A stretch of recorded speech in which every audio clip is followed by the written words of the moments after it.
Со 68 нови случаи, бројот на заболени од коронавирус во земјава надмина 800. По 5 април, кога беше достигнат висок број на заразени, за едноденевноќе е 72, денеска бројот на новодиагностицирани се доближи до тој пик. Најмногу случаи има во Куманово 18, Скопје има 15, а пораз бележат Прилеп со 14 и Струга со 10 случаи, Велест 6, Тетово 2 и Битола, Гостивар и Кочани по еден новодиагностициран. Најмногу заболени понатаму има во Скопје 312, Куманово 200, Прилеп 72, Девар 49, Струга 43. Одговори на дилемите кои се отворија по смртта на мајката и синот од Велес ќе се знаат откако ќе се утврди кога починале, но и ќе се направат сите анализи во Институтот за судска медицина. Кај примерокот земен од жената е пронајдено присуство на COVID-19, потврдија епидемиолозите, но велат дека тоа не значи дека вирусот бил жив.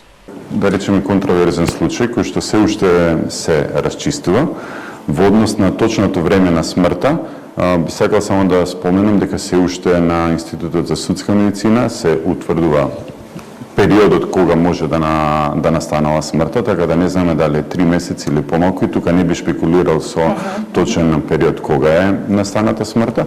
Второ, што е многу важно да се каже, значи со тестот се детектира генетски материјал. Не се тестира жив, не мора да значи дека тестот укажува дека постои жив вирус. Едноставно е најдена нуклеинска киселина која што ја одговара на вирусот. Значи, повторно ќе кажем, се уште е рано да се утврди со 100% прецизност дали таа жена навистина била инфицирана или не, од кога настанала смртта и кои се можните начини воопшто да дошол вирусот кај нејс. Тие податоци ќе ни бидат многу битни во однос на тоа што ќе следи, а тоа е како ќе анализираме состојбата со антитела, така наречен скрининг на серолошкиот статус на населението генерално, кој што нема сега да почне, туку малку понатаму, заради тоа што сме ние се уште у фаза кога откриваме активни болни, кои што може да го пренесат вирусот.